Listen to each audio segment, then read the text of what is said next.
Praise the Lord. प्रभु यीशु मसीह के नाम से इस प्रातः भोर के समय आप सबों को जय मसीह की। और मैं परमेश्वर का धन्यवाद देता हूं आज के दिन के लिए कि परमेश्वर ने हमें जीवित रखा ताकि जीवित परमेश्वर की महिमा हर बातों के द्वारा हम निरंतर करते रहे। एक बहुत बड़ा सवाल मेरे हृदय में लगातार उठ रहा कि प्रभु कोरोना वायरस की इस महामारी के समय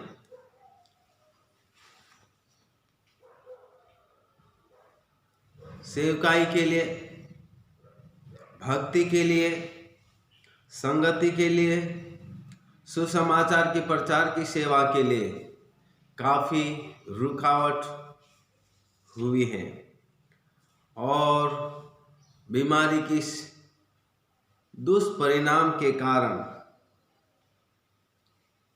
और अपने प्रभु के लोगों की सुरक्षा के कारण हम चाहकर भी एक संगति में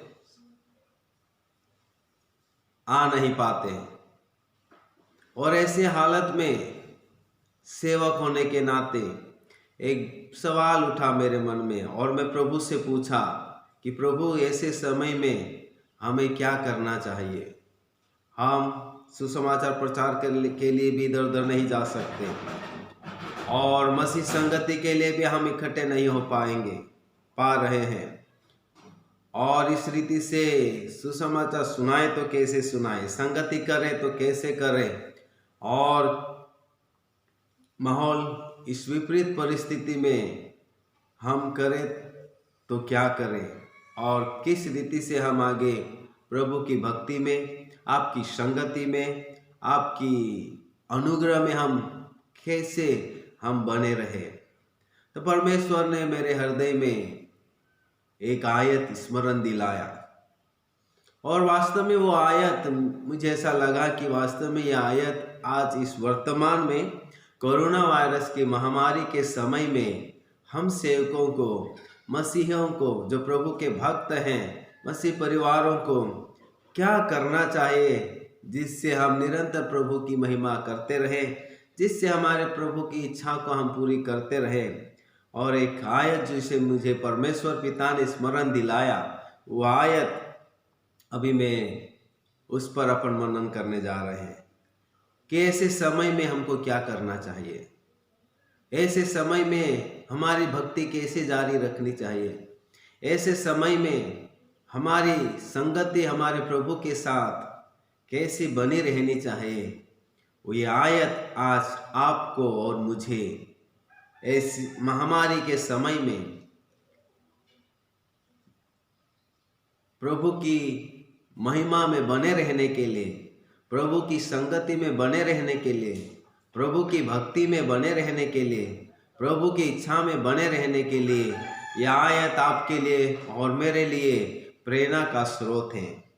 और ये आयत प्रकाशित वाक्य 22 अध्याय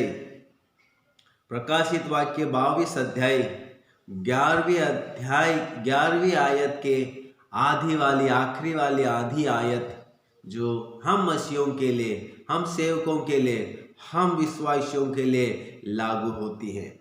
ऊपर वाली आधी आयत हम भक्तों के लिए, हम सेवकों के लिए लागू नहीं होती है, लेकिन नीचे वाली आधी आयत हमारे लिए बिना किसी बहाना, बिना किसी नज़रअंदाज के आपको और मुझे उसे पालन करना होगा ताकि हम प्रभु की उस महान इच्छा में, हमारे प्रभु की महिमा में और प्रभु की स्तुति में, प्रभु की संगति में हम सदा बने रहेंगे। हालेलुया। तो ये आयत इस प्रकार से है, प्रकाशित वाक्य 22 अध्याय 11वीं आयत में पूरी पढ़ूंगा, लेकिन पहला भाग हमारे लिए नहीं है, उसका दूसरा भाग, आधा भाग वो हम मसीहों के लिए है, हम भक्तों के लिए है, प्रभु की मंडली के लिए है, प्रभु की कलीसिया के लिए है, प्रभु की दुल्हन के लिए है जो अपने प्रभु यीशु मसीह के आने का इंतजार कर रही है। ये इस प्रकार है, जो अन्याय करता है वह अन्याय ही करता रहे, यह आपके और मेरे लिए नहीं है। और जो मलिन है वह मलिन बना रहे, ये भी आपके और मेरे लिए नहीं है। ये कलीसिया के लिए नहीं है, ये सेवकों के लिए नहीं है, ये विश्वासियों के लिए नहीं है। ये ऊपर वाला आधा भाग हम प्रभु के भक्तों के लिए नहीं है, जिन्होंने नया जन्म पाया है, उद्धार को पाया है, अनंत जीवन को पाया है, पापों की क्षमा को पाया है और नया जन्म पाकर हम नई सृष्टि बनी है। बाइबल में लिखा, देखो पुरानी बातें बीत गई हैं, सब कुछ नया हो गया है। हम मसीह में नए हो गए हैं। हमारे सोच में, विचारों में, भक्ति में, संगति में, कामों में, व्यवहार में हम अब पुराने स्वभाव में नहीं है, लेकिन नए स्वभाव में। और नया स्वभाव हमारे प्रभु यीशु मसीह का स्वभाव है, जो वचन में भी लिखा है, जैसा मसीह का स्वभाव वैसा तुम्हारा भी स्वभाव हो। तो हमारा एक नया स्वभाव जो हमें मिला है वो मसीह का स्वभाव है। मसीह जैसा सोचना, मसीह जैसा बोलना, मसीह जैसा देखना, मसीह जैसा करना और मसीह जैसा पिता की इच्छा को पूरी करने वाला ये नया स्वभाव हमें मिला है। और इस नए स्वभाव में हम पुरानी बातों को, दुष्टता की बातों को, बुराई की बातों को, पाप की बातों को, दुनियादारी सांसारिक बातों को हम नहीं कर सकते। इसलिए मैं बोला, जो अन्याय करता है वह अन्याय ही करता रहे और जो मलिन है वह मलिन बना रहे। ये आधा भाग, ये पहला वाला आधा भाग हम मनुष्यों के लिए नहीं है, प्रभु की मंडली के लिए नहीं है, प्रभु के भक्तों के लिए नहीं है। लेकिन आगे का आधा भाग वो आपके और मेरे लिए है, वो आप सेवकों के लिए है, वो विश्वासियों के लिए है, क्या बच्चे क्या छोटे बड़े सब के लिए है, सभी मसीह परिवारों के लिए है, मसीह कलीसिया के लिए है, मसीह की दुल्हन के लिए है, जो प्रभु की महिमा करने के लिए इस दुनिया में अलग की हुई है। यह आधा भाग इस प्रकार है। और जो धर्मी है वह धर्मी बना रहे। इस कोविड-19 के समय में आपको और मुझे प्रभु ने धोकर पवित्र और धर्मी ठहराया है और हमें धर्मी बनाया है। मसीह बाइबल में लिखा है, मसीह के कारण हम धर्मी ठहराए गए हैं, क्योंकि हमारे पापों की कीमत हमारे प्रभु यीशु मसीह ने आज से 2020 साल पहले कलवारी के क्रूस पर आपके पापों के लिए, मेरे पापों के लिए कुर्बान होकर हमारे पापों को हमेशा के लिए हमारे जीवन से दूर किया, धोया और हमें शुद्ध और पवित्र किया। अब हम मसीह में धर्मी हैं, इसलिए हमारे लिए जरूरी है जो धर्मी है वह धर्मी बना रहे। यानी मसीह में विश्वास करने के कारण आप और मैं धर्मी बन चुके हैं, धार्मिकता की गिनती में आ गए हैं, पवित्रता की गिनती में आ गए हैं, प्रभु की संतान बन गए हैं। इसलिए आपको और मुझे इस कोविड-19 के समय में भले हम एक दूसरे से मिल नहीं पा रहे हैं, संगति नहीं कर पा रहे हैं, आराधना भक्ति के लिए एकत्रित नहीं हो पा रहे हैं और किसी भी प्रकार की शिक्षा जैसे पहले हम लेते थे वैसे नहीं मिल पा रही है, लेकिन आप और मैं धर्मी हैं। आपको और मुझे प्रभु ने धर्मी बनाया है, अपना कीमत चुकाकर, अपने लहू और प्राण की कीमत चुकाकर आपको और मुझे प्रभु ने धोया है, आपको और मुझे प्रभु ने पवित्र किया है, शुद्ध किया है, पाप से आजाद किया है, शैतान के बंधन से आजाद किया है, सांसारिकता के बंधन से आजाद किया है, नाना प्रकार के पाप और श्राप के बंधन से आजाद करके पवित्र और धर्मी ठहराया है। हम परमेश्वर की संतान हैं और इसलिए हमें जो धर्मी है वह धर्मी बना रहे। आपको और मुझे धर्मी बना रहना है। वचन में लिखा, आपको और मुझे धर्मी इसलिए बनाया कि आप और मैं भलाई के काम करें, धर्म के काम करें, परमेश्वर को प्रसन्न करने योग्य काम करें।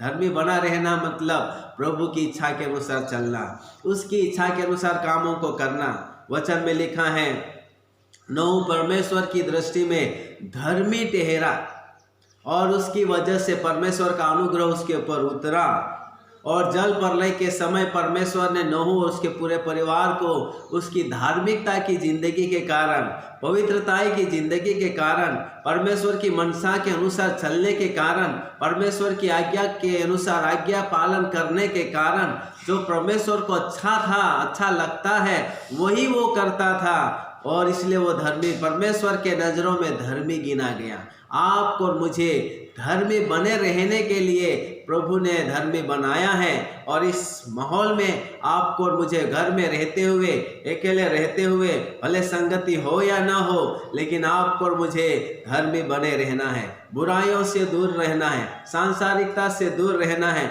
नाना प्रकार की बुरी बातों से हमें अलग होकर परमेश्वर की संतान के रूप में, खून खरीदी हुई संतान के रूप में, शुद्ध की हुई और धर्मी ठहराई हुई संतान के रूप में आपको और मुझे जीवन जीना है। और अगला भाग है, जो पवित्र है वो पवित्र बना रहे।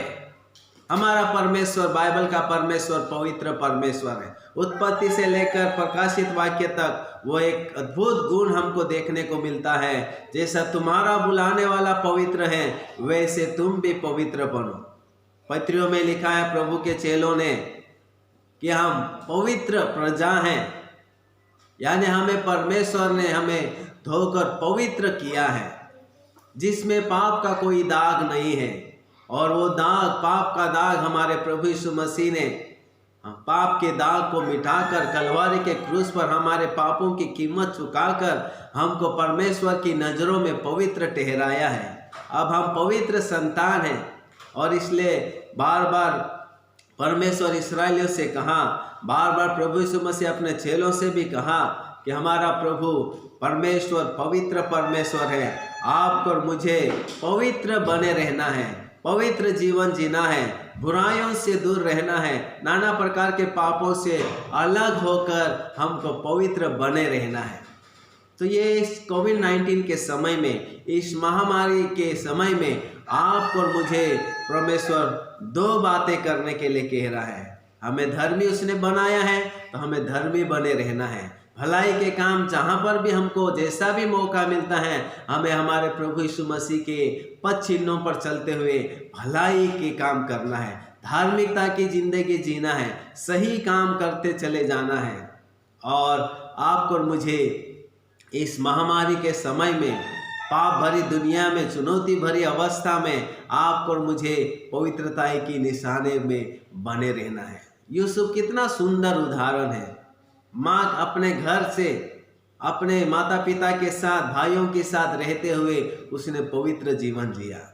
पोतीफर के परिवार में रहते हुए, वहाँ काम करते हुए पवित्र जीवन जिया। जेल में कैदियों की देखरेख करते हुए पवित्र जीवन जिया और पवित्र परमेश्वर उसके जीवन से प्रसन्न हुए और सही समय पर उसे मिस्र का अधिपति यानी राजा के दूसरे स्थान पर उसे नियुक्त करने के लिए परमेश्वर ने योजना बनाकर उसके लिए मार्ग खोला। आपके लिए और मेरे लिए एक उत्तम भविष्य रखा हुआ है।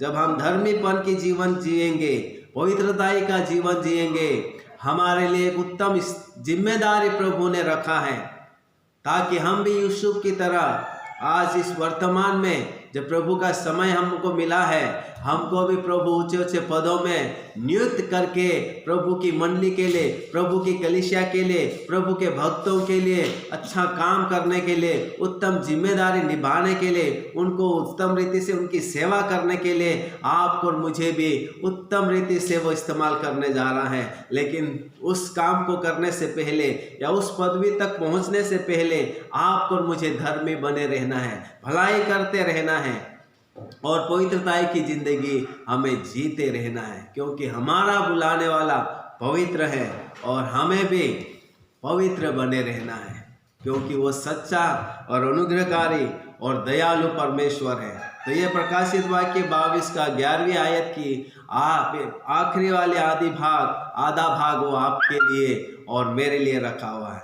मंडली के लिए तय किया गया है। और इसलिए जो धर्मी है वो धर्मी बना रहे, जो पवित्र है वो पवित्र बना रहे।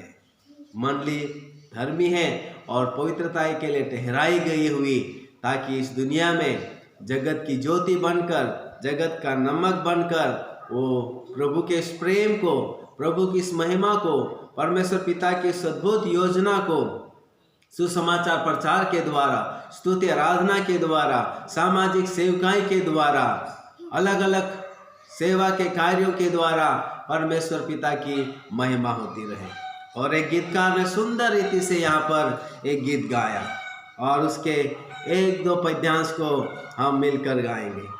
बने रहो तुम, बने रहो तुम, यीशु में बने रहो, यीशु में बने रहो। गाओ। बने रहो तुम, बने रहो तुम, यीशु में बने रहो, यीशु में बने रहो। गाओ बच्चा। बने रहो तुम, बने रहो तुम, बने रहो तुम, बने रहो तुम, यीशु में बने रहो, यीशु में बने रहो। बने रहो तुम, बने रहो तुम, बने रहो तुम, बने रहो तुम, यीशु में बने रहो, यीशु में बने रहो। बने रहो तुम, बने रहो तुम, बने रहो तुम, रहो तुम, यीशु में बने रहो, यीशु में बने रहो, यीशु में बने रहो,